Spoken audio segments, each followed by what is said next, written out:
At 5 feet 2 inches and barely 110 pounds, Lieutenant Zara Voss looked more like a college student than a fighter pilot, and that's exactly what her squadron mates at Thunderbolt Air Force Base thought when she walked into the F-35 hangar that morning. What they didn't know was that by sunset, this tiny woman would outfly every single one of them in ways that would leave seasoned veterans questioning everything they thought they knew about aerial combat.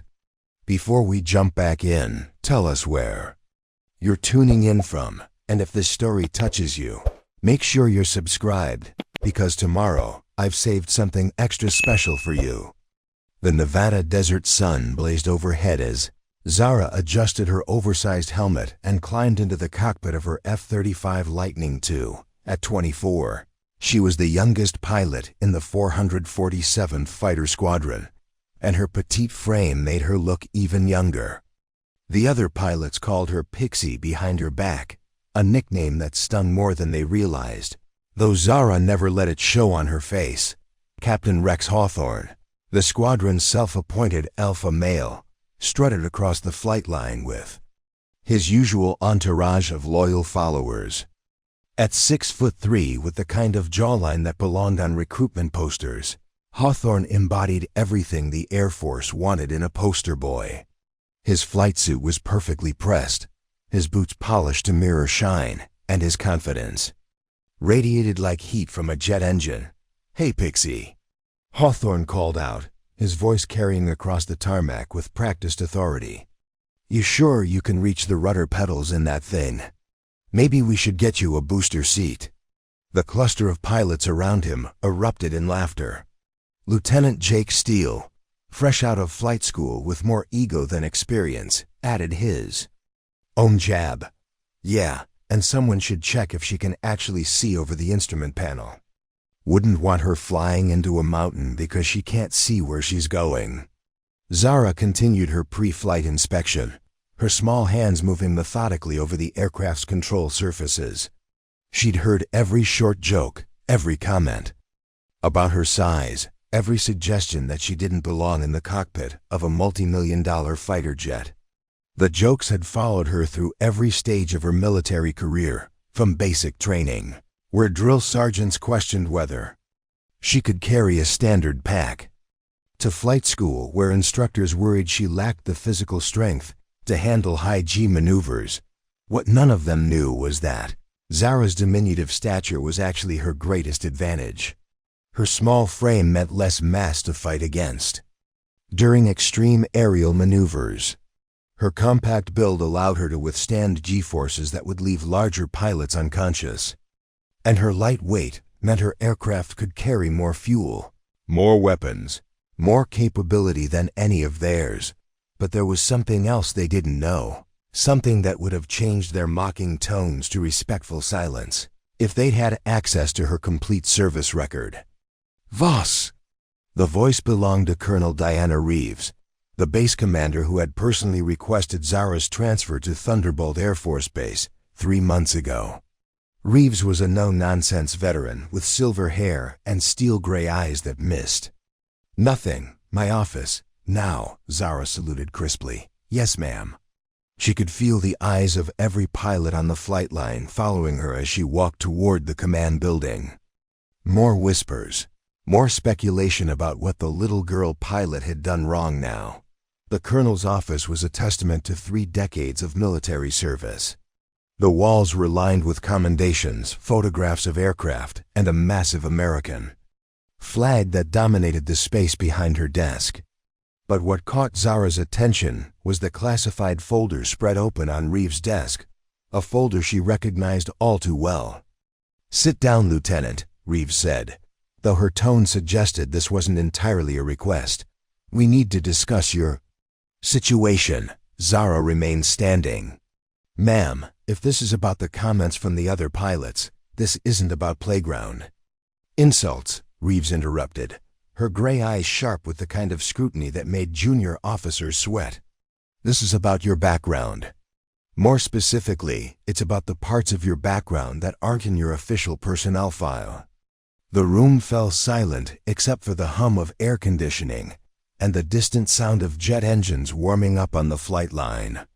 Zara felt her heart rate increase slightly, though her expression remained perfectly neutral. She'd known this conversation would come eventually.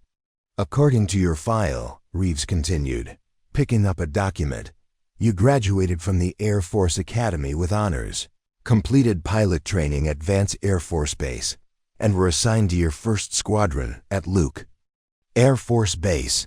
Standard progression for a promising young pilot. Reeves looked up from the file. But there are gaps, Lieutenant. 3 months here, 6 months there, where your location and activities are marked as classified assignment. That's unusual for someone your age and rank.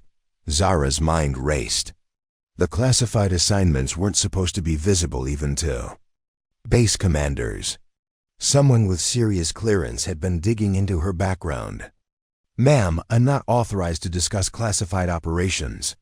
No, you're not, Reeves agreed. But I am authorized to ask questions when one of my pilots has capabilities that seem to exceed their official experience level. The colonel stood and walked to the window overlooking the flight line, where F-35s were lined up like sleeping predators in the desert heat. Lieutenant Torres in maintenance tells me you've been asking very specific questions about aircraft performance modifications.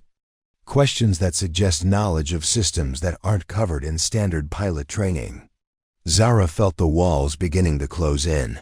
She'd been careful, but apparently not careful enough.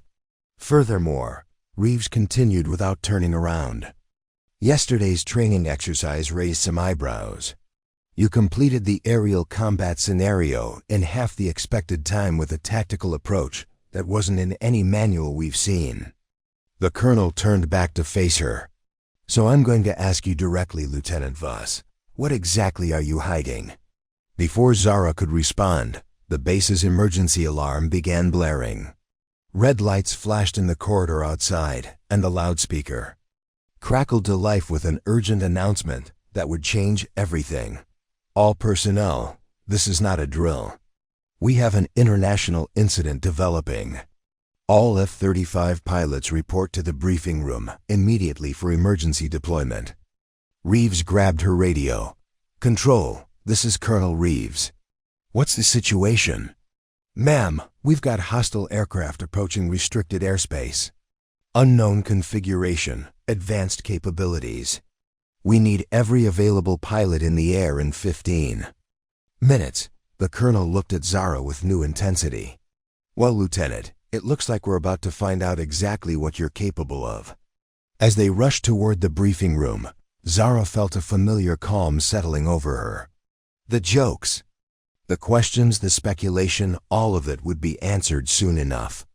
Because when the real test came, when lives were on the line and the mission was everything, her size wouldn't matter.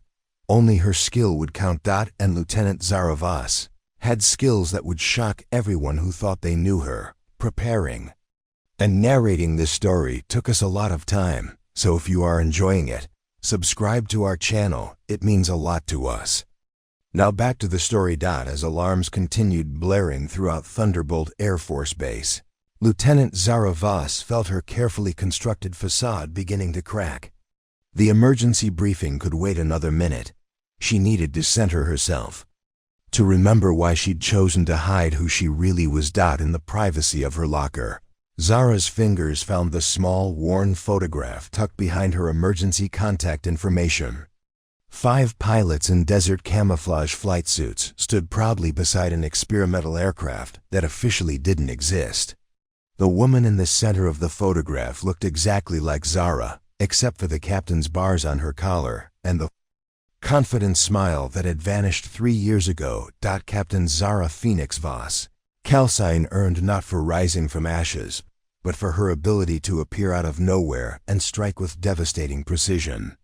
At 21, she had been the youngest pilot ever selected for Project Nightfall, a classified program developing tactics for 6th-generation fighter aircraft that wouldn't enter production for another decade.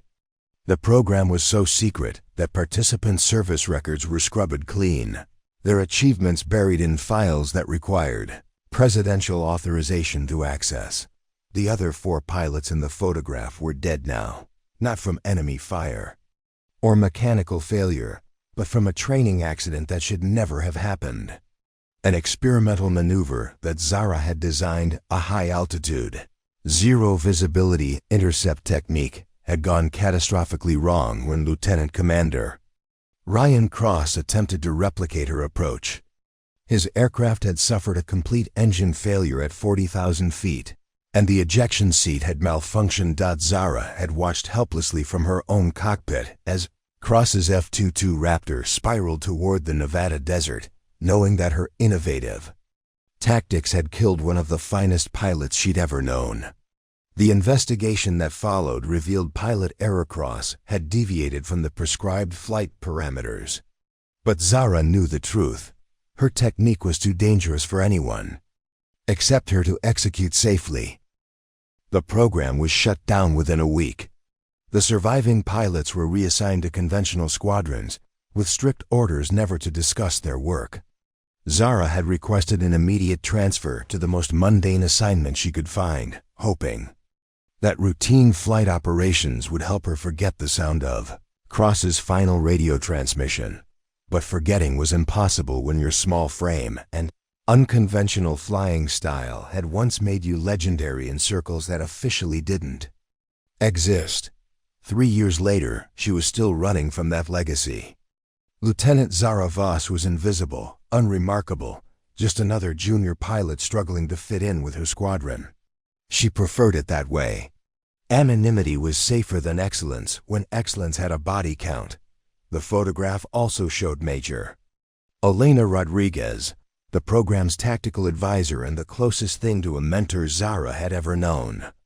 Rodriguez had been the one to recognize Zara's potential during her first week at the academy, when instructors were questioning whether someone her size could handle the physical demands of fighter aviation. Size doesn't matter in the cockpit, Rodriguez had told her during a particularly brutal week of G-force training. The aircraft doesn't care if you're 5 feet or 6 feet tall. It only cares if you understand how to make it dance. Rodriguez had been right.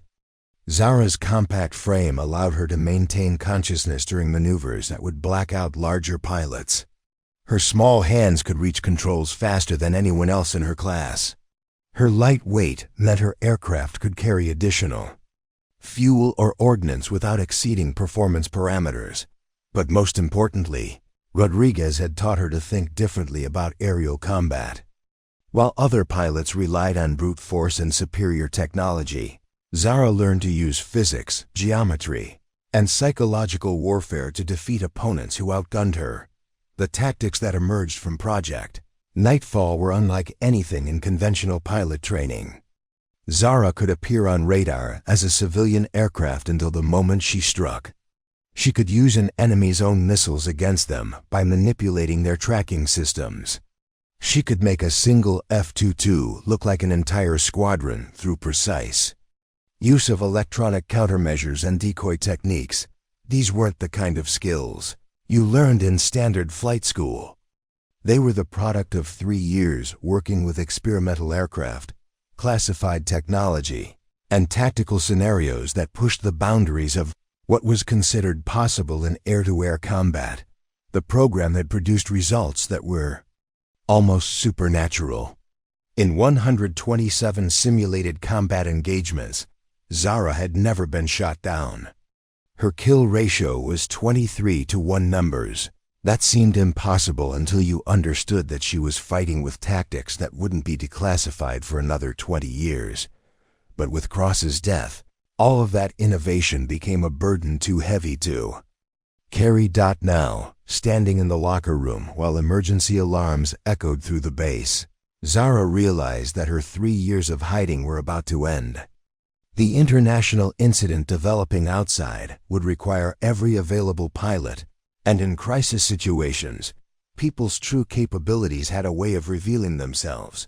She closed her eyes and tried to summon the calm confidence she'd once possessed. Somewhere beneath the guilt and self-imposed limitations was the pilot who had redefined what was possible in aerial combat. The pilot who could make an F-35 Lightning II perform maneuvers that its designers never imagined. The pilot whose tactical innovations were still classified because they were too effective, too devastating for general military use. Zara tucked the photograph back into her locker and headed toward the briefing room, knowing that Lieutenant Zara Voss was about to disappear forever. The question was whether Phoenix would rise again, or whether 3 years of suppressing her abilities had dulled the skills that had once made her untouchable in the sky.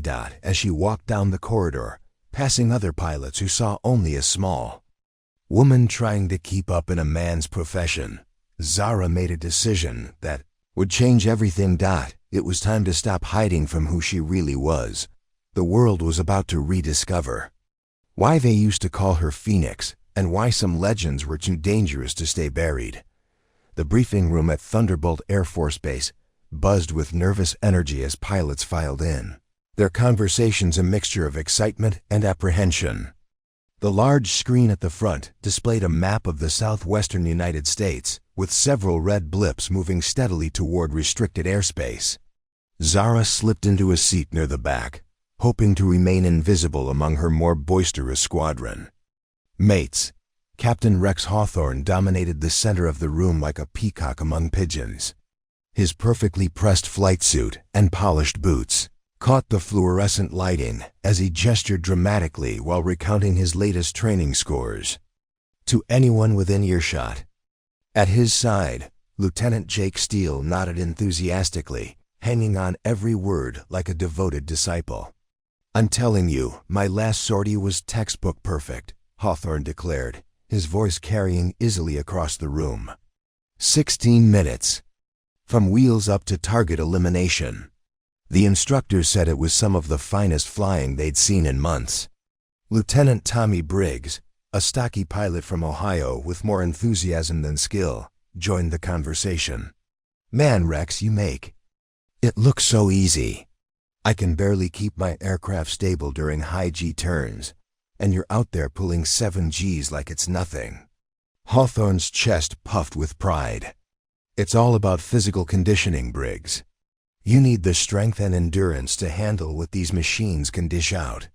That's why the Air Force has physical requirements not everyone is cut out for this job." His gaze drifted toward Zara's corner of the room, and his expression shifted to one of barely concealed disdain. "Speaking of physical requirements, I'm still amazed they let some people into fighter cockpits. I mean, look at Pixie over there. She probably weighs less than my left leg." The comment drew chuckles from several pilots nearby. Steele, ever eager to curry favor with his idol, added his own observation. "I heard she failed her first physical fitness test at the academy. Had to get special accommodation just to meet the minimum standards." "That's not even the worst part," chimed in Lieutenant Sarah Walsh, one of only 3 women in the squadron and ironically one of Zara's harshest critics. "Yesterday during formation flying, she was falling behind the whole group. I could see her struggling to keep up with even basic maneuvers." Hawthorne nodded sagely, as if confirming a scientific observation. "It's simple physics, really. These F-35s generate tremendous G-forces during combat maneuvers. If you don't have the muscle mass and cardiovascular conditioning to handle that stress, you become a liability to your wingman and your mission." The group's attention was fully focused on their impromptu seminar about the physical demands of fighter aviation, with Zara serving as their primary example of inadequacy. She could feel their eyes on her, could sense the mixture of pity and dismissal in their voices. "I don't understand why they keep pushing these diversity initiatives," Walsh continued, her voice dropping to what she probably thought was a whisper but carried clearly to Zara's position. "Sure, it looks good for the recruitment posters, but when you're in actual combat, you want someone who can handle the pressure." Briggs nodded enthusiastically. "Exactly. Like, no offense to Voss personally, but if I'm in a dogfight and need backup, I want someone like Rex covering my 6. Someone who's proven they can pull the Gs, make the hard turns, and stay conscious when things get intense." Hawthorne preened under the praise, then delivered what he clearly considered the definitive statement on the matter. Look, I'm not saying women can't be pilots. Captain Michelle Torres over at Edwards is one hell of a flyer. But she's also 5'8" and built like an athlete. She's got the physical presence to command respect and the strength to handle her aircraft under stress. He gestured dismissively toward Zara. But putting someone that small in an F-35 is like giving a Ferrari to a 12-year-old. Sure, they might be able to reach the pedals, but when push comes to shove, they don't have what it takes to handle the machine at its limits. Lieutenant Marcus Chen, a quiet pilot who rarely participated in squadron gossip, looked uncomfortable with the direction of the conversation. Maybe we should focus on the mission briefing. Those red blips on the screen look pretty serious. But Hawthorne was in full lecture mode now, enjoying his role as the voice of experience and authority. Chun's right that we should focus on the mission, but this is exactly why these discussions matter. When we're up there facing real threats, I need to know that my wingman can keep up, can execute complex maneuvers under stress, and won't fold under pressure. Steele jumped back into the conversation with renewed enthusiasm. That's what I love about flying with you, Rex. I know that no matter what happens up there, you've got the skills and the physical capability to handle it. It's like having Superman as your wingman. The comparison drew more laughter from the group, and Hawthorne basked in the adulation like a cat in sunlight. Well, I wouldn't go that far, but I do take pride in maintaining the standards that make American air power the best in the world. Walsh nodded approvingly. It's refreshing to fly with pilots who take the profession seriously. Too many people treat this like some kind of video game instead of understanding that lives depend on our performance. Colonel Reeves activated the main briefing screen, displaying a tactical map that made every pilot in the room lean forward with sudden attention. 3 unidentified aircraft were moving steadily toward American airspace, their flight path suggesting either complete ignorance of international boundaries or deliberate provocation. Gentlemen and ladies, Reeves began, her voice carrying the weight of serious authority. At 0847 hours, NORAD detected 3 aircraft of unknown configuration approaching from the northwest. They've ignored all radio communications and are currently violating Canadian airspace en route to restricted zones over Montana. The tactical display zoomed in, showing the intruder's position relative to several sensitive military installations. Captain Hawthorne raised his hand with his characteristic confidence. Ma'am, what's their configuration? Are we looking at hostile military aircraft or just lost civilians? That's the problem, Captain, Reeves replied grimly. Initial radar signatures suggested civilian aircraft, possibly private jets that had strayed off course. But as they've gotten closer, their electronic signatures have become ... unusual. She pressed a button, and the display shifted to show radar analysis data.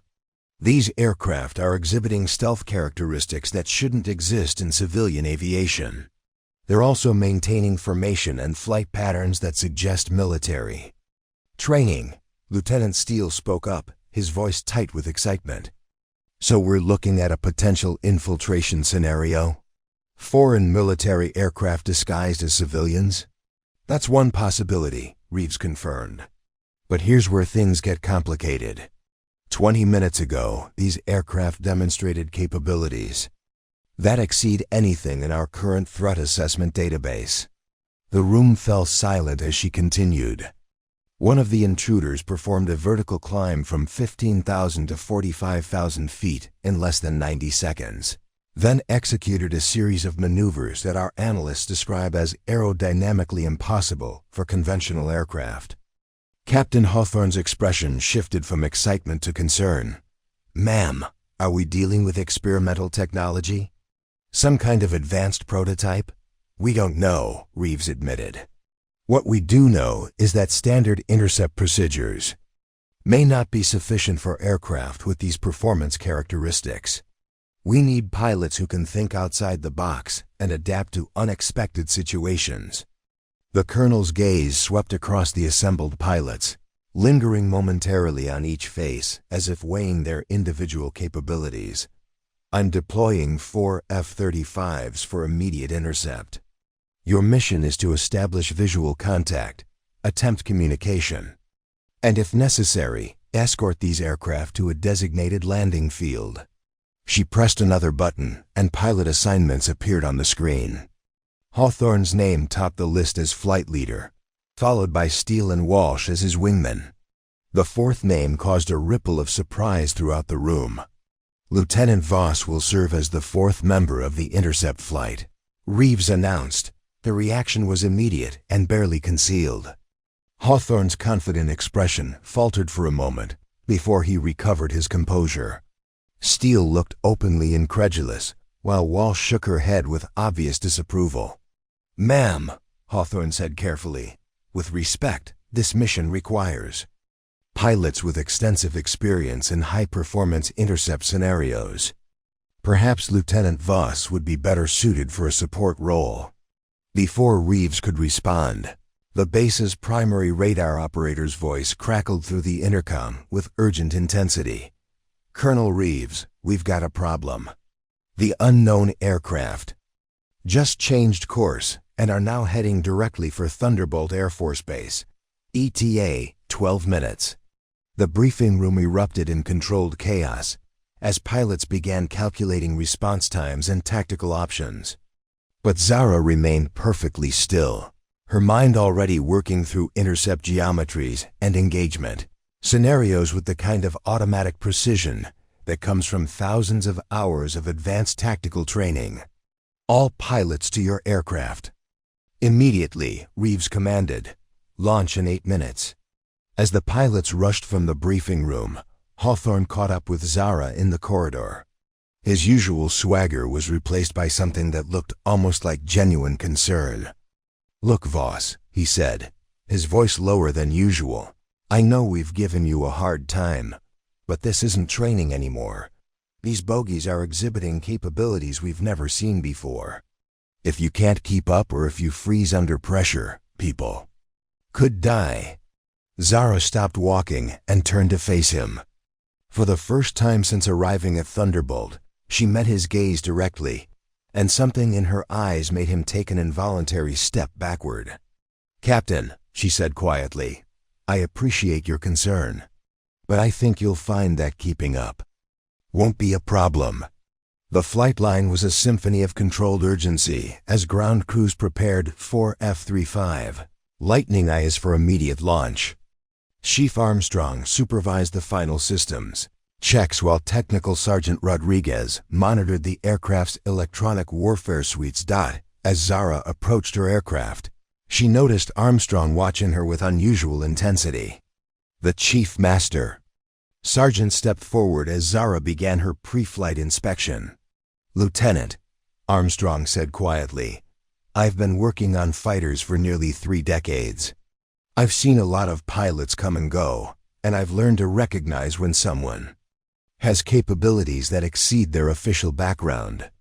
Zara paused in her inspection, her hand resting on the aircraft's sensor array. "Chief, I'm not sure what you're implying." "I'm not implying anything," Armstrong replied. "I'm stating directly that you're not who you appear to be. And given what we're facing today, that might be exactly what this mission needs." Before Zara could respond, Hawthorne's voice echoed across the flight line. "All pilots, final systems check. We launch in 3 minutes." As Zara climbed into her cockpit, she felt the familiar sensation of the aircraft becoming an extension of her body. Her hands moved over the controls with unconscious precision, initializing systems and running diagnostics with the fluid efficiency of someone who'd performed these actions thousands of times. But as her F-35's twin engines spooled up to full power, something unexpected happened. The aircraft's performance parameters appeared on her heads-up display, and Zara realized that the Lightning II she'd been assigned wasn't a standard configuration. Someone had modified her aircraft with experimental systems that weren't supposed to exist on production models. Enhanced maneuvering thrusters, upgraded electronic warfare capabilities, and targeting systems that belonged on sixth-generation fighters still in development. As she taxied toward the runway, following Hawthorne's lead aircraft, Zara understood that this mission was more than a simple intercept. Someone, probably Colonel Reeves, knew exactly who she was and had deliberately assigned her an aircraft that would allow her to operate at her true capability level. The question was whether she was ready to abandon 3 years of careful anonymity for whatever was waiting in the sky above Nevada. "Thunder Flight, you are cleared for takeoff," came the voice from the control tower. "Godspeed, and bring those bogies home safely." As her F-35 accelerated down the runway and lifted into the desert sky, Zara felt the last traces of Lieutenant Voss falling away. The pilot climbing toward 25,000 feet wasn't the timid junior officer who'd endured months of mockery and dismissal. She was Phoenix, and she was going hunting. At 32,000 feet above the Nevada desert, Thunder Flight maintained a perfect diamond formation as they streaked toward the intercept coordinates. But on the ground at Thunderbolt Air Force Base, a very different kind of operation was beginning to unfold in the shadows of the command center. General Patricia Blackstone had arrived at the base less than an hour after the emergency alert. Her unmarked transport aircraft touching down with the kind of discretion that suggested official business of the highest classification level. At 58, Blackstone was a legend in Air Force intelligence circles, a woman who'd spent 4 decades managing pilots, programs, and secrets that officially didn't exist. Her presence at Thunderbolt wasn't coincidental. For the past 6 months, she'd been tracking anomalous radar signatures and unexplained aircraft performance reports across 3 different air bases. Each incident involved aircraft exhibiting capabilities that exceeded their design specifications, and each incident involved pilots whose backgrounds contained curious gaps in their service records. Colonel Reeves met Blackstone at the base of the aircraft stairs, her expression carefully neutral despite the questions burning in her eyes. "General, I wasn't expecting Pentagon oversight for a routine intercept mission." "Nothing about today's mission is routine, Diana," Blackstone replied, using Reeves's first name with the familiarity of someone who'd known her for decades. "Walk with me." As they crossed the tarmac toward the command center, Blackstone's sharp eyes took in every detail of the base's operations. F-35 sat in perfect lines, their maintenance crews working with practiced efficiency. Everything appeared normal, but Blackstone had learned long ago that the most dangerous secrets hid behind facades of absolute normalcy. "Tell me about Lieutenant Zara Voss," Blackstone said without preamble. Reeves's step faltered almost imperceptibly. "Ma'am, Lieutenant Voss is a junior pilot assigned to the 447th Fighter Squadron. She's been at Thunderbolt for 3 months." "That's what her file says," Blackstone agreed. "But files can be misleading, can't they? Especially when they've been scrubbed by people with the right clearance levels." They entered the command center, where technicians monitored multiple screens showing the progress of Thunder Flight toward their intercept targets. But Blackstone's attention was focused on a secondary monitoring station where Chief Armstrong was tracking individual aircraft telemetry with unusual intensity. "Chief Master Sergeant Armstrong," Blackstone called, approaching the monitoring station. "I understand you've been observing Lieutenant Voss's performance with particular interest." Armstrong straightened to attention, but her weathered face showed no surprise at the general's presence. "Yes, ma'am. Lieutenant Voss exhibits flight characteristics that are unusual for someone with her official experience level."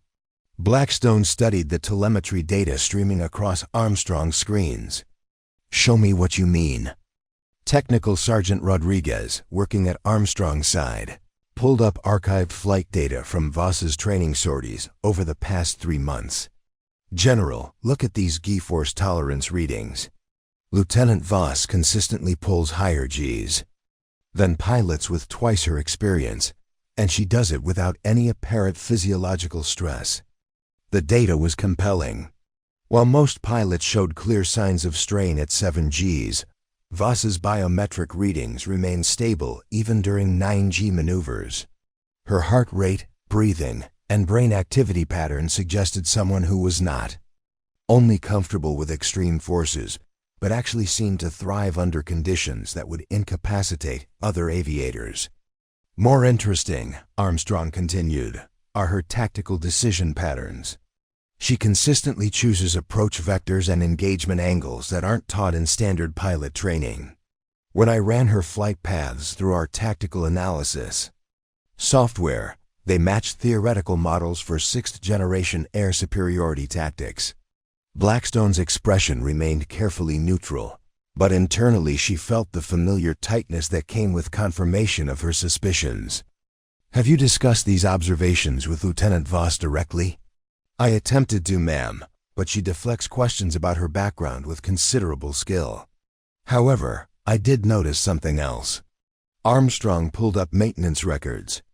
On her screen, 3 weeks ago, Lieutenant Voss requested specific modifications to her cockpit configuration. The changes she wanted weren't random, they were optimization, adjustments for flight profiles that don't exist in conventional training curricula. Rodriguez leaned forward to add her own observations.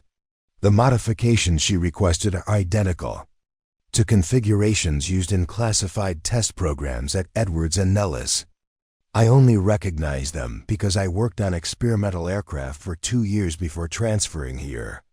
Colonel Reeves, who had been listening with growing unease, finally spoke up. General, are you suggesting that Lieutenant Voss has been operating under false identity? I'm not suggesting anything, Blackstone replied carefully. I'm gathering information about a pilot whose capabilities appear to exceed her official background. In my experience, such discrepancies usually indicate one of 2 things. Either someone is hiding extraordinary abilities, or someone is operating with authorization so classified that even base commanders aren't aware of it. The general walked to the main tactical display, which showed Thunderflight approaching the intercept coordinates. 4 F-35s moved in perfect formation, but Blackstone's attention was focused on the aircraft designated as Thunder for Lieutenant Voss's aircraft. Chief Armstrong, I want you to monitor Lieutenant Voss's performance during today's mission, with particular attention to any capabilities that exceed standard F-35 parameters. Technical Sergeant Rodriguez, I want real-time analysis of her tactical decisions compared to established doctrine. Armstrong nodded grimly. Ma'am, if Lieutenant Voss is who I think she might be, today's mission could reveal capabilities that will answer a lot of questions. And raise even more, Blackstone added quietly. As they watched the tactical display, Thunderflight's radio communications crackled through the command center's speakers. Captain Hawthorne's voice carried the confident authority of a pilot who believed he was leading a routine intercept mission. Thunder 2, maintain position at my 4 o'clock. Thunder 3, you're drifting wide, tighten up the formation. Thunder 4. There was a slight pause, and when Hawthorne continued, his voice carried a note of surprise. Thunder 4, excellent formation flying. You're holding position better than pilots with years more experience. Blackstone exchanged glances with Armstrong. Even during basic formation flight, Voss was already demonstrating superior capabilities. General, Colonel Reeves said quietly, if Lieutenant Voss is operating under deep cover, shouldn't I have been briefed about her presence on my base? That would depend, Blackstone replied, on whether her presence here is part of an active operation or whether she's genuinely trying to disappear from her previous life. The distinction was crucial. If Voss was on an active mission, her cover identity would be protected by the highest levels of classification. But if she was hiding from her past, running from trauma, guilt, or circumstances that had made her previous identity untenable, then her presence at Thunderbolt represented a security risk that needed to be managed carefully. Thunderflight. Contact with bogies in 60 seconds. Came the update from the radar operator. Blackstone focused her attention on the tactical display as the 4 F-35s closed on their targets. Within minutes, they would know whether Lieutenant Zara Voss was simply a competent junior pilot or something far more dangerous and valuable. "Chief Armstrong," she said quietly, "I want every aspect of Thunder 4's performance recorded and analyzed. If my suspicions are correct, we're about to witness flying that will redefine what we thought possible in aerial combat." As Thunder Flight disappeared from ground-based radar coverage and entered the engagement zone, Blackstone found herself holding her breath. Somewhere above the Nevada mountains, a mystery that had taken her months to track was about to reveal itself in the most dramatic way possible. The investigation was about to become a revelation. "Thunder Flight, I have visual contact with the bogies." Captain Hawthorne's voice crackled through the radio with a mixture of excitement and disbelief. "These aren't like anything I've seen before." At 35,000 feet above the rugged Nevada mountains, the 4 F-35s of Thunder Flight had finally caught up with their mysterious targets. What they found defied every assumption they'd made about the mission. The 3 intruder aircraft were sleek, angular shapes that seemed to bend light around their edges, making them difficult to focus on even at close range. "Thunder Lead, this is Thunder 2, Lieutenant Steele's voice carried unmistakable tension. "Those aircraft, they're not showing up properly on my targeting systems. My radar keeps losing lock every few seconds." From her position as Thunder 4, Zara studied the intruders with growing concern. The aircraft weren't just exhibiting stealth characteristics. They were using active camouflage technology that shouldn't exist in any known military arsenal. Their flight pattern suggested not just advanced technology, but tactical awareness that exceeded anything in current threat assessments. "Thunder Flight, this is Thunderbolt Control," came Colonel Reeves's voice from the command center. "Attempt to establish radio contact with the unknown aircraft. Use emergency frequencies." Captain Hawthorne keyed his radio to the international emergency channel. "Unknown aircraft, unknown aircraft. This is United States Air Force Thunder Flight. You are in violation of restricted airspace. Please identify yourself and state your intentions." The response came not through radio, but through direct data link transmission, a capability that should have been impossible for civilian aircraft. Text appeared on each pilot's heads-up display simultaneously. "American pilots, you are outmatched. Withdraw immediately or face consequences." "What the hell?" Steele's voice shot up an octave. "How are they transmitting directly to our aircraft systems?" Lieutenant Walsh's F-35 shuddered as her electronic warfare suite detected active scanning from the intruders. "Thunder Lead, I'm being painted by targeting systems I don't recognize. These guys have weapons lock on me." The situation escalated with terrifying speed. One of the mysterious aircraft performed an impossible 90-degree turn at Mach 1.2, moving from Hawthorne's 12 o'clock position to his 6 o'clock in less than 3 seconds. The maneuver violated every known principle of aerodynamics and G-force tolerance. "Thunder Flight, break formation," Hawthorne commanded, his voice tight with alarm. "We're dealing with hostile aircraft with unknown capabilities. Weapons free. Weapons free." But as the 4 American pilots scattered and attempted to establish tactical positions, it became clear they were severely outclassed. The intruder aircraft moved with fluid grace that made the F-35s look clumsy by comparison. They seemed to anticipate every maneuver, counter every tactical decision, and maintain perfect coordination despite performing maneuvers that should have rendered their pilots unconscious. "Thunder 2, I can't get a weapons lock," Steele reported, his voice cracking with panic. "My missiles won't track these targets."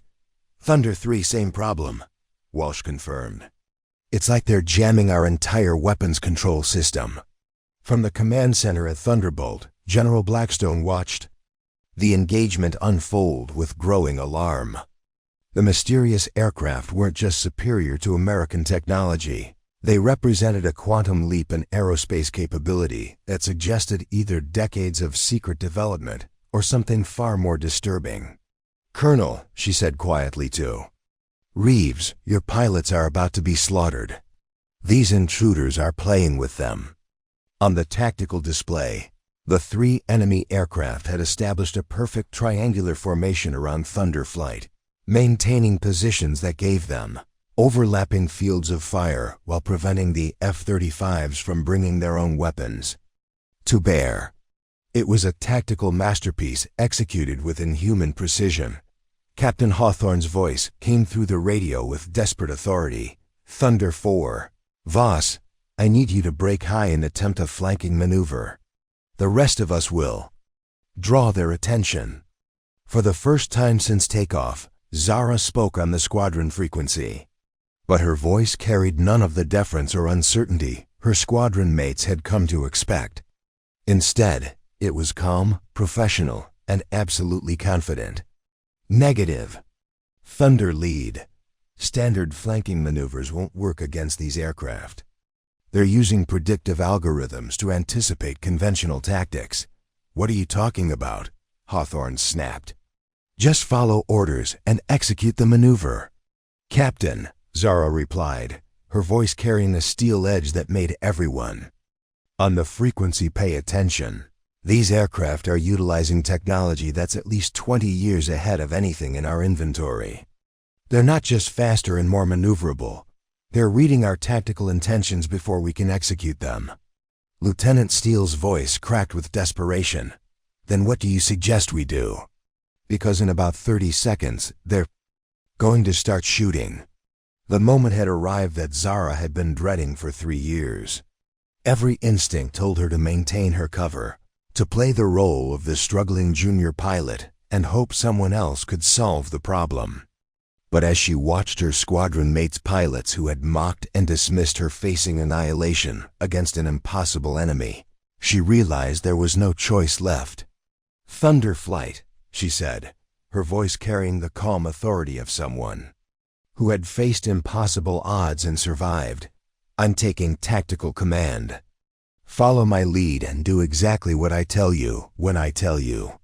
"Like hell you are," Hawthorne exploded. "I'm flight leader, and I'm not taking orders from a junior pilot who can barely handle formation flying." "Captain," Zara replied with deadly quiet, "in approximately 15 seconds, the lead bogey is going to perform a vertical climb to 45,000 feet, then dive on Thunder 2 with weapons hot. The second bogey will execute a split-S maneuver to establish a firing position on Thunder 3. The third bogey will maintain high cover and coordinate their attack." "That's impossible," Walsh protested.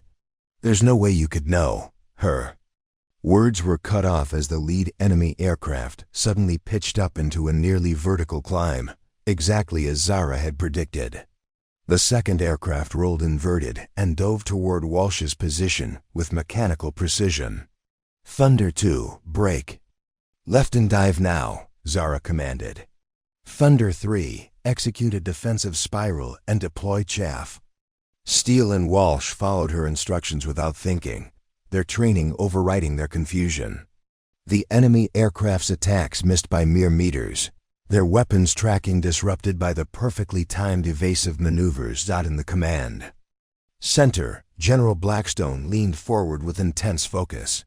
"Chief Armstrong, is Lieutenant Voss reading from a tactical manual, or is she demonstrating real-time threat assessment capabilities?" Armstrong studied the telemetry data streaming from Thunder 4. "General, what she just did is impossible unless she has access to intelligence about enemy capabilities that we don't have, or unless she's encountered these aircraft before.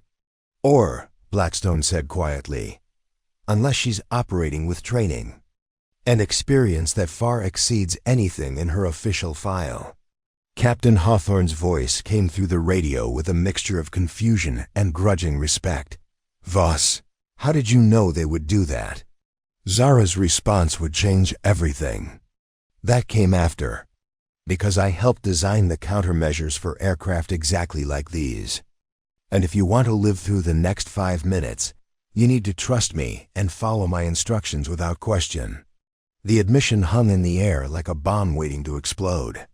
In a single sentence, Lieutenant Zara Voss had just revealed that her involvement in this engagement wasn't coincidental, it was personal. The investigation was over. The confrontation with her true identity had begun. The silence on Thunder Flight's radio frequency lasted exactly 4 seconds before Captain Hawthorne's voice exploded with confusion and anger. "Voss, what the hell do you mean you helped design countermeasures? You're a junior pilot with 18 months of flight experience." But before Zara could respond, the 3 enemy aircraft demonstrated why her admission was about to become irrelevant. Moving with coordinated precision that defied human reaction times, they executed a complex attack pattern that trapped Thunder Flight in an inescapable kill box. Traditional fighter tactics became meaningless when facing opponents who could predict and counter every conventional maneuver. Thunder 2 missile launch. Steele's voice cracked with terror as warning alarms screamed in his cockpit. "I've got him coming from my 3 o'clock." The missile streaking towards Steele's F-35 wasn't like anything in current military arsenals. It moved with impossible agility, adjusting its trajectory with micro-corrections that suggested artificial intelligence far beyond anything the American pilots had encountered. Standard countermeasures, chaff, flares, electronic jamming seemed to have no effect on its guidance system. In the command center at Thunderbolt Air Force Base, General Blackstone watched the engagement with growing horror.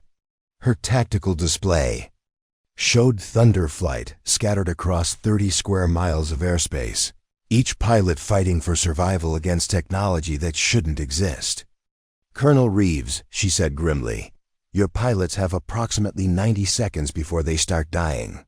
Whatever classified program Lieutenant Voss was involved in, she's about to become our only hope of preventing a massacre. At 37,000 feet above the Nevada mountains, Zara made a decision that would end 3 years of careful hiding forever. The missile targeting Steele was closing at Mach 4, and conventional evasion techniques would fail against its advanced guidance system. But Zara knew something about these weapons that no other American pilot possessed. She had helped develop the tactics for defeating them. "Thunder 2, on my mark, execute a vertical climb at maximum afterburner," she commanded with absolute authority. "Thunder 3, dive to 25,000 feet and deploy full electronic countermeasures. Thunder Lead, maintain current altitude and prepare for my instructions. Voss, those maneuvers will separate us by 15,000 feet. Hawthorne protested.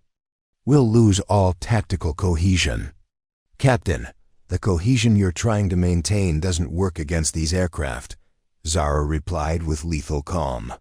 "They're using our formation against us.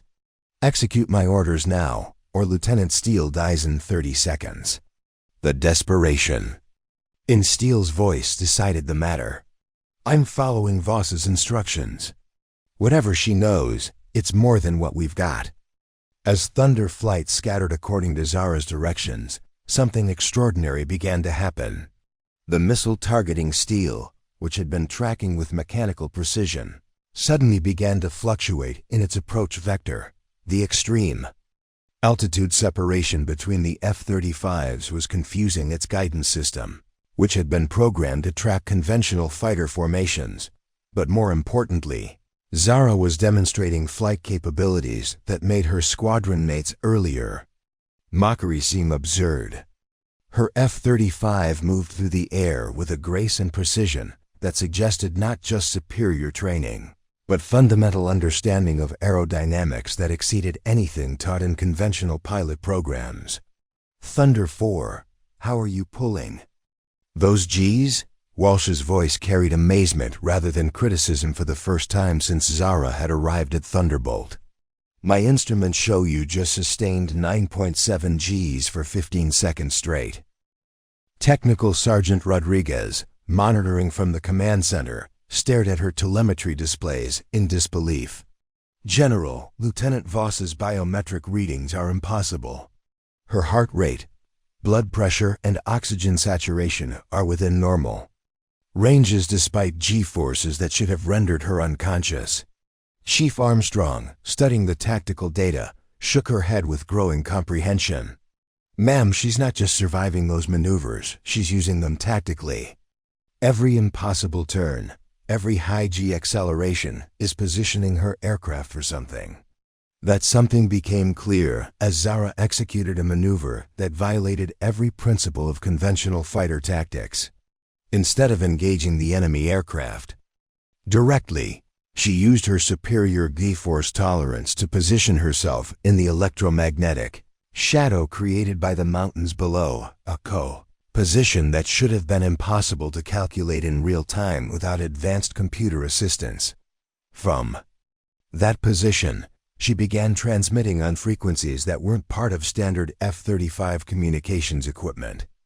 Unknown aircraft, this is Phoenix Actual. Her voice carried across multiple channels with crisp authority. You are engaging Project Nightfall assets under my protection. Cease hostile actions immediately or face immediate retaliation. The effect was instantaneous and shocking. All three enemy aircrafts stopped their attacks and assumed defensive positions, their aggressive coordination replaced by what appeared to be confusion or recognition. A new voice responded on the emergency frequency comm, professional, and speaking English with a slight accent that suggested Eastern European origins. Phoenix Actual, confirm your authentication code. Project Nightfall was terminated 3 years ago. Authentication code, Sierra 77 Alpha Phoenix, Zara replied without hesitation. Project termination was procedural, not operational. Assets remain active under classified protocols. In the command center, General Blackstone felt the blood drain from her face.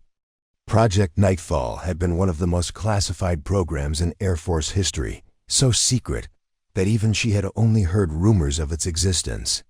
For Lieutenant Voss to be casually using Nightfall authentication codes suggested involvement at levels that required presidential authorization. General, Colonel Reeves whispered, what exactly was Project Nightfall? Something that officially never existed, Blackstone replied grimly. And if Lieutenant Voss has authentication codes for that program, then everything we thought we knew about her identity is wrong. Above the Nevada desert, the confrontation was entering a new phase that had nothing to do with conventional military engagement. The enemy aircraft were maintaining their positions, but their aggressive posture had been replaced by what appeared to be negotiation stance. Phoenix Actual, came the accented voice again. Our intelligence indicated all Nightfall assets were terminated following the Cross incident. Confirm your operational status. The mention of the Cross incident hit Zara like a physical blow. Lieutenant Commander Ryan Cross, the pilot whose death had ended Project Nightfall and destroyed her confidence in her own abilities. These aircraft, these pilots, knew about the classified program that had killed her teammate and buried her legend. Operational status is classified, she replied, her voice steady despite the emotional turmoil. However, I am currently protecting American assets under direct engagement protocols. Your choice is immediate withdrawal or confirmation that you want to test whether Project Nightfall tactics remain effective. The silence that followed stretched for nearly 30 seconds, while unknown pilots made calculations about capabilities they remembered but hadn't faced in 3 years. Captain Hawthorne's voice broke, the silence with a mixture of awe and confusion. Voss, who the hell are you? Before Zara could respond, the lead enemy aircraft transmitted one final message. Phoenix Actual, withdrawal authorized. Be advised your operational security has been compromised. Others are aware of your location and capabilities. The 3 mysterious aircraft performed a synchronized climb to 60,000 feet and disappeared from radar coverage, leaving Thunder Flight alone in the Nevada sky with questions that would reshape everything they thought they knew about aerial warfare. And the small woman who had just saved their lives. as they began their return flight to Thunderbolt Air Force Base. Zara realized that her 3 years of hiding were over.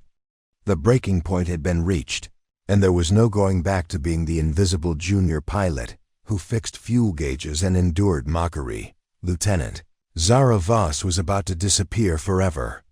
The only question was whether Captain Zara Phoenix Voss was ready to return to a world that had tried to bury her legend along with her guilt. The flight back to Thunderbolt Air Force Base was conducted in absolute radio silence, but the tension crackling through Thunder Flight's formation was almost tangible. Captain Hawthorne's repeated attempts to initiate conversation with Thunder 4 were met with professional acknowledgments that revealed nothing about the extraordinary capabilities they had all. Just witness. As the 4 F-35s approached the Nevada base, General Blackstone was already implementing containment protocols that would ensure the day's events remained classified at the highest levels. The command center had been cleared of all non-essential personnel, and a secure communications link had been established with the Pentagon's Special Access Programs Office. "Thunder Flight, you are cleared for priority landing," came the voice from the control tower. "Proceed directly to Hangar 7 upon touchdown. All personnel will be met by security escorts." Hangar 7 was reserved for aircraft involved in classified operations, a detail that wasn't lost on any of the returning pilots. As Zara's F-35 touched down on the runway, she felt the weight of inevitability settling over her like lead blankets. The careful anonymity she'd maintained for 3 years was about to be stripped away by people who had the authority and clearance to access files that didn't officially exist. Chief Armstrong was waiting at Hangar 7 with a full technical analysis team, their equipment designed to extract every piece of data from the F-35's onboard systems. But her attention was focused entirely on the aircraft designated Thunder 4, which had just performed maneuvers that challenged the fundamental understanding of human physiology and aircraft performance limitations. As Zara climbed down from her cockpit, she was immediately approached by 2 Air Force security personnel, whose bearing suggested special operations backgrounds. "Lieutenant Voss, General Blackstone requests your immediate presence in the secure briefing facility. Please accompany us." Captain Hawthorne, still wearing his helmet and looking shell-shocked from the engagement, stepped forward with uncharacteristic uncertainty. "Voss, I need to know what just happened up there. Those aircraft. The way you knew their capabilities. The authentication codes you used. Zara met his gaze directly for the second time since arriving at Thunderbolt, and Hawthorne saw something in her eyes that made him step backward involuntarily. The timid junior pilot who had endured months of mockery was gone, replaced by someone whose confidence radiated like heat from an engine afterburner. "Captain," she said quietly, "everything you think you know about aerial combat just became obsolete. The aircraft we engage today represent technology that's 15 to 20 years ahead of anything in our current inventory. The fact that they withdrew when they recognized my call sign should tell you something about the level of capabilities we're dealing with." Lieutenant Steele, still shaken from nearly being killed by a missile that had defied every countermeasure in his arsenal, spoke up with trembling voice. "Voss, you saved my life up there. But I need to understand, how did you know those maneuvers would work? How did you predict their attack patterns?" Before Zara could respond, General Blackstone emerged from the secure briefing facility with Colonel Reeves and a man in civilian clothes whose appearance suggested high-level intelligence operations. The civilian's presence immediately raised the classification level of everything that would follow. "Lieutenant Voss," Blackstone said with formal authority, "please report to Briefing Room Alpha immediately. Captains Hawthorne, Steele, and Walsh. You will be debriefed separately regarding today's engagement. Everything you experienced is now classified under Special Access Programs protocols." As the other pilots were led away for individual debriefing, Zara found herself escorted to a windowless room containing a conference table, multiple recording devices, and walls lined with communications equipment that suggested secure connections. To the highest levels of government, the civilian introduced himself as Deputy Director James Crawford from the Defense Intelligence Agency's Special Projects Division. His presence confirmed that today's events had triggered national security protocols that extended far beyond Air Force jurisdiction. Captain Voss, Crawford began, using a rank that made both Colonel Reeves and General Blackstone look surprised. Or should I say, Captain Zara Phoenix Voss, former commanding officer of the Project Nightfall Tactical Development Program.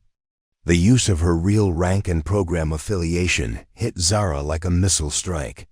For 3 years, she had successfully maintained the fiction that she was a junior lieutenant with minimal experience, now facing people with the clearance to access her true service record. The pretense became pointless.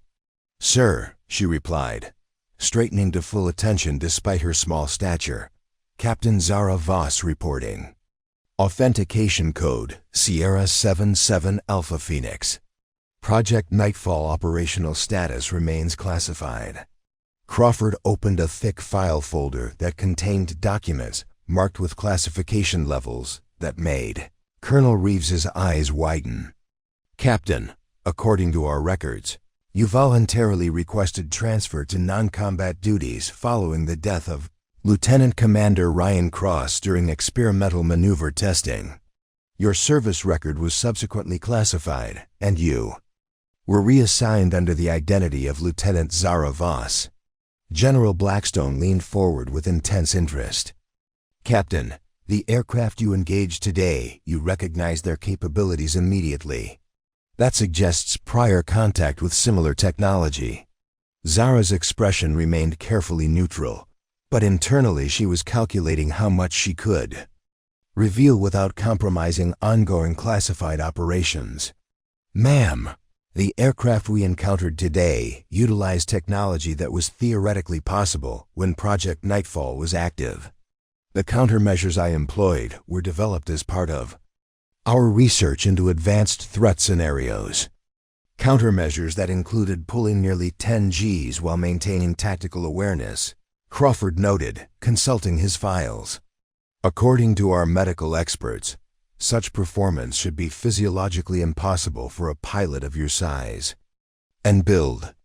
Project Nightfall included extensive research into human performance optimization, Zara replied carefully.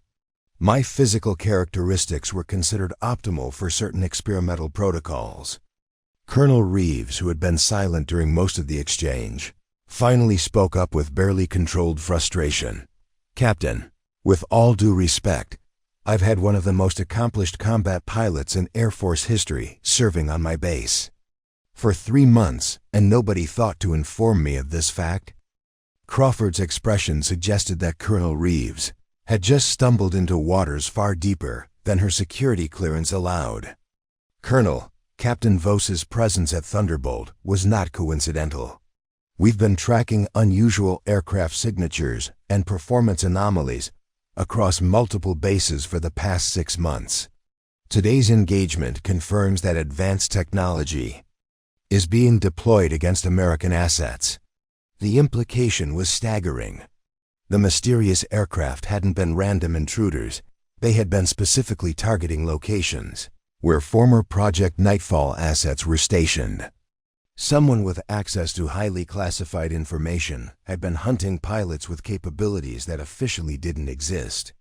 "Captain Voss," General Blackstone said with growing urgency, "the enemy aircraft transmitted that your operational security had been compromised."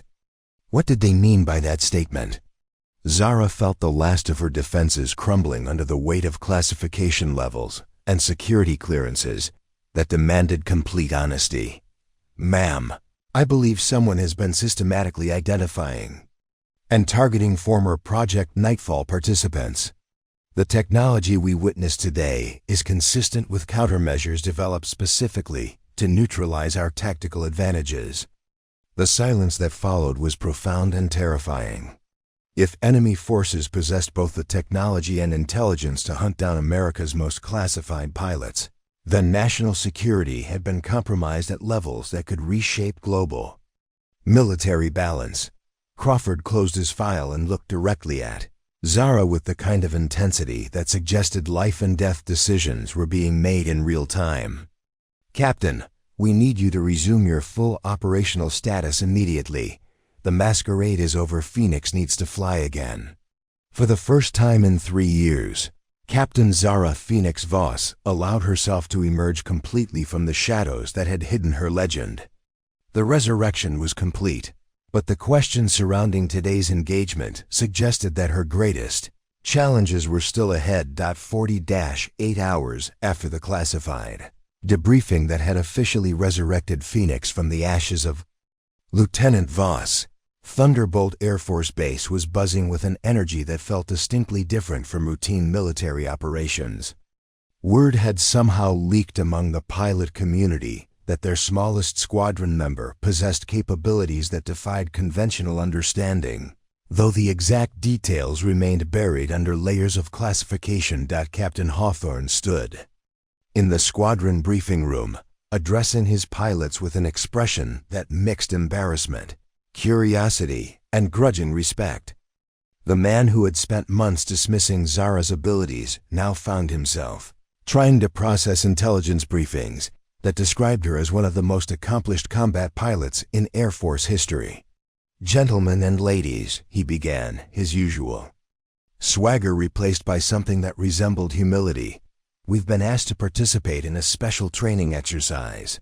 The nature of this exercise is classified, but I can tell you that it will involve advanced tactical scenarios designed to test our squadron's capabilities against unconventional threats."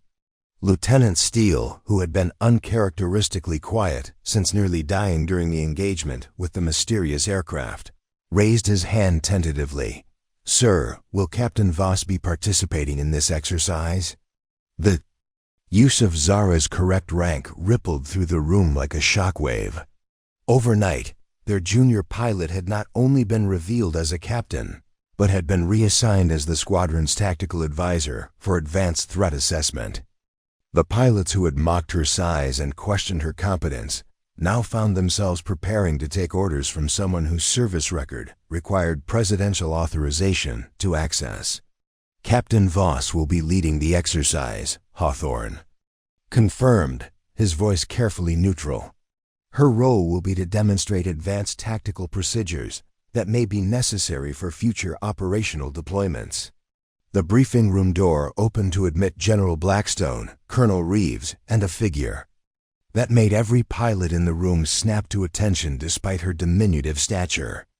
Captain Zara Phoenix Voss entered wearing a flight suit that bore insignia most of them had never seen patches, indicating qualification in aircraft and weapon systems that officially didn't exist, but more striking than her insignia was the transformation in her bearing. The hesitant, apologetic demeanor that had characterized Lieutenant Voss was gone, replaced by the quiet confidence of someone who had faced impossible odds and consistently emerged victorious. Her small frame no longer appeared fragile or inappropriate for military aviation. Instead, it conveyed the efficient lethality of a precision instrument designed for a specific purpose. "Good morning," she said, her voice carrying across the room with natural authority. "Today's exercise will demonstrate tactical capabilities that represent the current state of the art in aerial combat. You'll be flying against an opponent utilizing technology and techniques that exceed conventional threat parameters." Lieutenant Walsh, who had been among Zara's harshest critics, spoke up with obvious skepticism. "Captain, with respect, we've all completed advanced tactical training. What kind of demonstration could challenge pilots with our experience level?" Zara's smile was small but carried implications that made several pilots shift uncomfortably in their seats. "Lieutenant, you'll be flying against me. All of you simultaneously. Your objective will be to achieve weapons lock and maintain it for 10 seconds. My objective will be to demonstrate why size, gender, And conventional expectations are irrelevant when facing a properly trained adversary. The silence that followed was broken by Lieutenant Briggs, whose voice cracked slightly with disbelief. "Ma'am, you're suggesting that you can outfly our entire squadron?" "That's 6 F-35s against 1. 7 F-35s, Zara corrected. "Captain Hawthorne will be participating as well. And I'm not suggesting anything. I'm stating that within the next 2 hours, you'll understand why Project Nightfall was classified at the highest levels of government." General Blackstone stepped forward to address the stunned pilots. "Ladies and gentlemen, what you're about to witness is a demonstration of capabilities that have been developed over the past decade to address emerging threats to American air superiority. Captain Voss represents the cutting edge of fighter pilot development, and today's exercise will show you what the future of aerial combat looks like." An hour later, 8 F-35 Lightning A's sat on the tarmac in perfect formation, their engines warming in Nevada desert heat. Chief Armstrong supervised the final systems checks, while Technical Sergeant Rodriguez monitored the specialized equipment that would record every aspect of the coming engagement. "Chief," Rodriguez said quietly, studying her instruments, "Captain Voss's aircraft is showing some unusual readings. Her G-force limiters have been disabled, and she's operating with weapon systems configurations I've never seen before." Armstrong nodded grimly. "Rodriguez, what you're about to see will redefine your understanding of what's possible in an F-35. Captain, Voss isn't just a pilot. She's a test case for human performance optimization that most people wouldn't believe if they saw it with their own eyes." In the cockpit of her Lightning II, Zara ran through pre-flight checks with the mechanical precision of someone who had performed these actions thousands of times. But this aircraft was different from the standard F-35 she'd been flying as Lieutenant Voss. This was her original mount from Project Nightfall, an aircraft modified with experimental systems that pushed every performance parameter beyond design specifications. The radio crackled with Captain Hawthorne's voice, professional but tinged with uncertainty. "Phoenix, Thunderflight is ready for engagement. Rules of engagement confirm this is a training exercise with simulated weapons only." "Confirmed, Thunderlead," Zara replied. "Exercise parameters are as follows. Engagement area extends from Angels 15 to Angels 45 over the northern training range. You have unlimited fuel and ammunition. I have standard loadout with fuel restrictions that will limit engagement time to 20 minutes. Lieutenant Steele's voice came through with obvious confusion. "Phoenix, you're giving us a significant advantage. Unlimited resources against your restricted loadout." "The advantage," Zara replied with calm certainty, "is considerably smaller than you think." As the 8 aircraft climbed toward the engagement area, pilots in the 7 conventional F-35s began implementing tactical formations designed to overwhelm a single opponent through superior numbers and coordinated attacks. But Zara was already calculating their probable approaches, analyzing their individual flying styles, and preparing to demonstrate capabilities that would challenge everything they thought they knew about aerial warfare. "Thunderflight, you are cleared to engage," came the voice from Thunderbolt Control. "Good hunting." What followed was 20 minutes of flying that redefined the possible. Zara's F-35 moved through three-dimensional space with a grace that seemed to violate the laws of physics. She pulled sustained G-forces that should have rendered her unconscious while executing maneuvers that the pursuing pilots couldn't follow, even when they knew what was coming. Her tactical awareness appeared supernatural. She anticipated attacks before they were launched, positioned herself in blind spots that shouldn't have existed, and used the other aircraft's own weapon systems against them through electronic warfare techniques that weren't supposed to be possible. In the first 5 minutes, she achieved weapons lock on all 7 pursuers without allowing any of them to maintain targeting on her aircraft for more than 3 seconds. By minute 10, She was demonstrating advanced tactics that used altitude, speed, and electronic countermeasures to make her aircraft appear to be in multiple locations, simultaneously docked by minute 15. The pursuing pilots had stopped trying to achieve weapons lock and were simply trying to survive the experience of chasing an opponent who seemed to exist outside the normal rules of aerial combat. When the exercise ended, 7 exhausted pilots limped back to Thunderbolt Air Force Base with the sobering realization that everything they had believed about their own capabilities had been fundamentally wrong. The tiny woman they had mocked and dismissed had just demonstrated flying skills that bordered on the supernatural as they landed and taxied to their parking positions. Captain Hawthorne's voice came through the radio with a mixture of awe and humility that would have been unthinkable 48 hours earlier.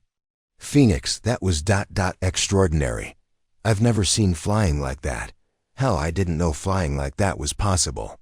Zara's response was characteristically understated. "Thunderlead, that was a basic demonstration of Project Nightfall capabilities. The real techniques are still classified." The implication hung in the air like desert heat.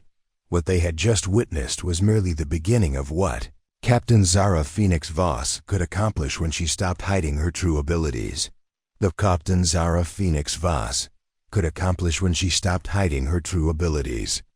Secure conference room deep within Thunderbolt Air Force Base felt smaller than usual as General Blackstone spread classified documents across the polished table. 24 hours had passed since Captain Phoenix's demonstration had left 7 seasoned pilots questioning everything they thought they knew about aerial combat, and the implications of her revealed capabilities were reverberating through the highest levels of military command. Deputy Director Crawford sat across from Zara, his expression grim as he reviewed intelligence reports that had been flooding in from around the globe. "Captain, since your identity became active again, we've detected similar aircraft signatures over military installations in 3 different countries. Whatever organization was hunting Project Nightfall assets has significantly escalated their operations." Zara studied the tactical maps displayed on the conference room's main screen. The pattern was unmistakable advanced aircraft with capabilities matching yesterday's intruders had been spotted near facilities where classified pilot programs were known to operate. Someone with access to the highest levels of military intelligence was coordinating a systematic campaign against America's most valuable aviation assets. "Ma'am," she said to General Blackstone, "the technology we encountered suggests development timelines that should have taken decades. Either someone has made breakthrough advances in aerospace engineering, or they've had access to classified research that was supposed to be destroyed." Colonel Reeves, who had been silent through most of the briefing, leaned forward with obvious concern. "Captain, are you suggesting that Project Nightfall's research was compromised?" Before Zara could respond, Crawford activated another display showing satellite imagery from the past 72 hours. "Colonel, we believe the compromise goes deeper than stolen research. 3 former Project Nightfall facilities have been surveilled by unknown aircraft within the past week. These aren't random encounters. Someone is mapping our classified aviation programs with surgical precision." The implications were staggering. If enemy forces possessed both the technology to match Project Nightfall capabilities and the intelligence to target specific facilities and personnel, then America's air superiority advantage had been neutralized in ways that could reshape global military balance. General Blackstone activated her secure communication link to the Pentagon. "Captain Voss, I'm about to offer you 3 options, each with consequences that will define the rest of your career and potentially impact national security." The weight of command decision settled over Zara like a familiar pressure suit. She'd faced similar moments during Project Nightfall, when individual choices could determine whether advanced capabilities remained secret or fell into enemy hands. "Option 1, Blackstone continued. "We can return you to deep cover with a new identity. At a different installation, Your demonstrated capabilities remain classified, and you disappear into routine assignments until this threat is neutralized. Crawford shook his head immediately. General, that option is no longer viable. Yesterday's demonstration was witnessed by too many people, and Captain Voss's aircraft performance was recorded by multiple monitoring systems. Her capabilities are now known to anyone with access to our flight data. Option 2, Blackstone said, consulting her notes. We assign you to a Pentagon Special Operations unit with carte blanche authority to investigate and neutralize the threat to our classified aviation programs. You would operate with minimal oversight and maximum resources. Zara felt the familiar weight of isolation that came with special operations assignments. Working alone, answerable only to the highest levels of command, facing threats that officially didn't exist. It was the kind of mission that had once defined her career and cost Ryan Cross's life. Option 3, the general continued, is the most complex and potentially dangerous. We want you to establish and command a new tactical fighter squadron composed of pilots with exceptional capabilities. Your mission would be to develop countermeasures against the advanced threats we're facing, while training the next generation of pilots to operate at your level. The silence that followed was broken by Colonel Reeves, whose voice carried a mixture of excitement and apprehension. General, are you proposing to institutionalize Project Nightfall capabilities? To create an entire squadron of pilots operating at Captain Voss's level? Crawford nodded grimly. Colonel, the threats we're facing require capabilities that exceed conventional pilot training. Captain Voss represents proof that human performance can be optimized for aerial combat in ways we're only beginning to understand. But she can't face these challenges alone.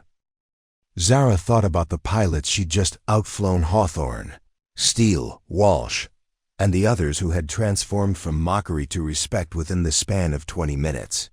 They had potential that could be developed, skills that could be enhanced, tactical awareness that could be sharpened to levels approaching her own. The third option appeals to me, she said finally, but I have conditions that aren't negotiable. General Blackstone raised an eyebrow. You're in a position to set conditions, Captain. Ma'am, you're asking me to reveal capabilities that killed my previous teammates and ended a program that was too dangerous for operational deployment. If I'm going to train other pilots to operate at these levels, I need assurances that their safety takes priority over operational objectives. Crawford leaned forward with intense interest. What specific assurances do you require? First, complete autonomy over training methods and safety protocols. No interference from officers who don't understand the physiological and psychological demands of enhanced combat flying. Second, my pilots don't deploy operationally until I personally certify they're ready. Third, any pilot who shows signs of stress or inability to handle the enhanced capabilities is immediately transferred to conventional duties with no career penalties. The conditions reflected lessons learned from Ryan Cross's death, the tragic result of pushing experimental capabilities beyond safe parameters in pursuit of operational advantages.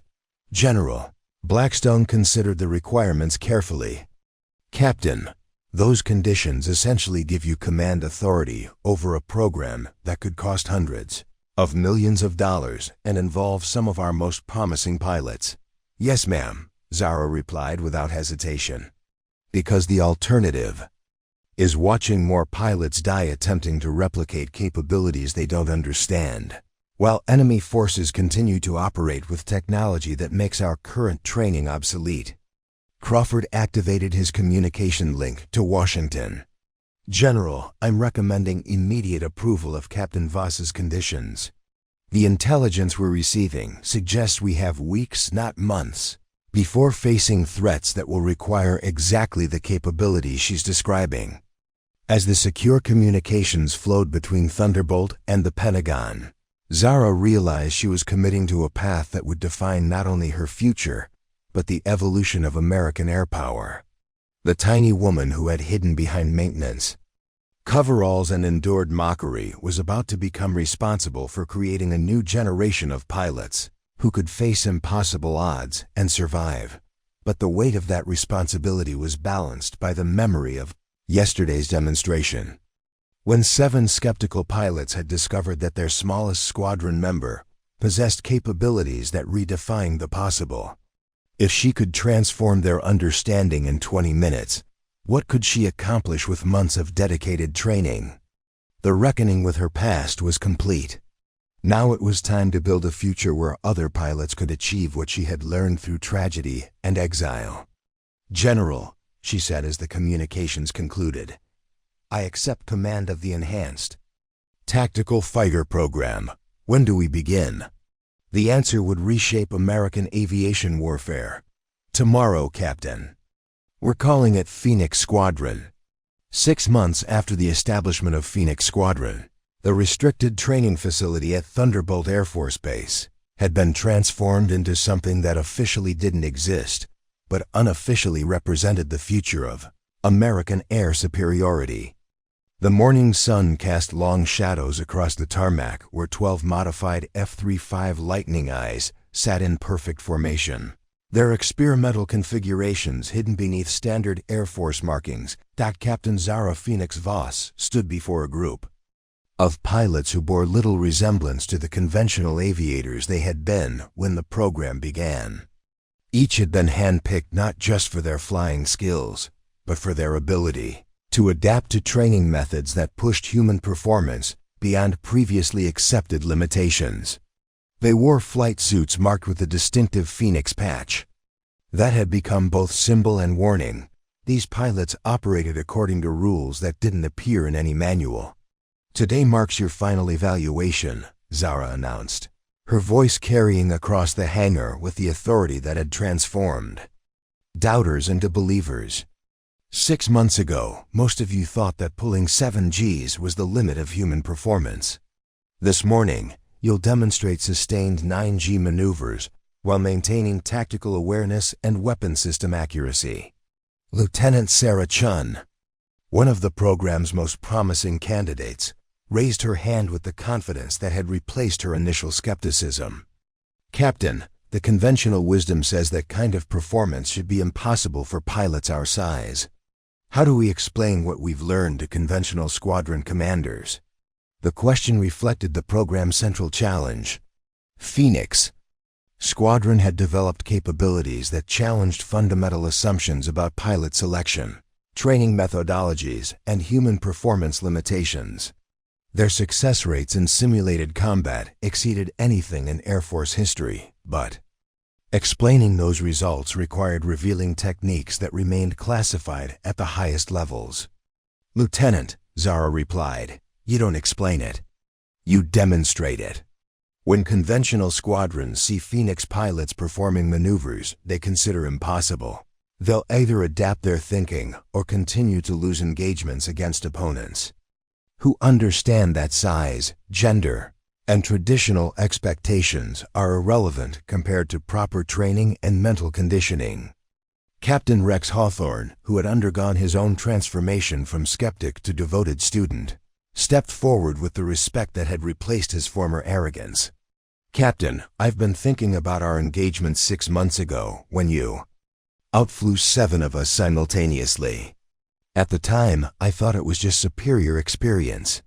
Now I understand it was something more fundamental." Zara nodded approvingly. Hawthorne's evolution had been among the most dramatic in the program. The pilot, who had once dismissed her as Pixie, now served as Phoenix Squadron's deputy commander and had developed his own reputation for impossible flying. "Captain Hawthorne has identified the key insight," she told the assembled pilots. "Superior performance isn't about individual heroics or exceptional talent. It's about understanding that conventional limitations exist primarily in our minds. When you stop believing that certain maneuvers are impossible, you discover that the aircraft in your body are capable of far more than training manuals suggest." Technical. Sergeant Rodriguez, who had been promoted to lead the squadron's maintenance operations, approached with a tablet displaying performance data that would have been dismissed as fabricated if not for the multiple recording systems that verified every measurement.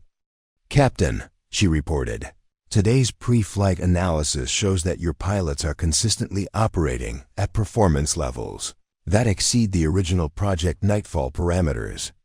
Average G-force tolerance has increased by 40%, reaction times have improved by 60%, and tactical decision-making speed has doubled." The numbers represented more than statistical improvement.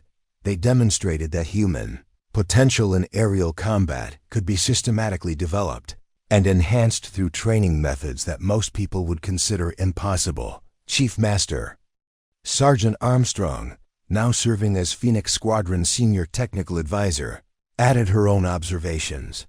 "Ma'am, what's most remarkable isn't just the individual improvements. Your pilots have developed group tactical awareness that approaches telepathic coordination.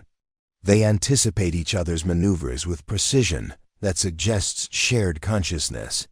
This phenomenon had emerged unexpectedly during advanced training exercises.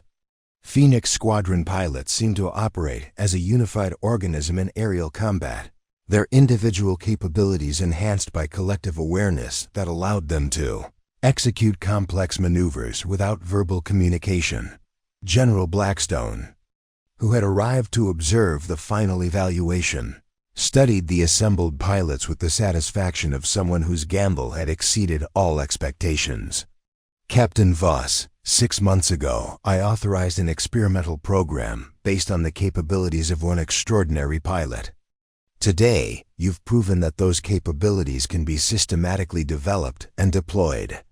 The general activated a secure communication link to the Pentagon. "Ladies and gentlemen, I'm about to brief you on operational deployments that will test Phoenix Squadron capabilities against real-world threats.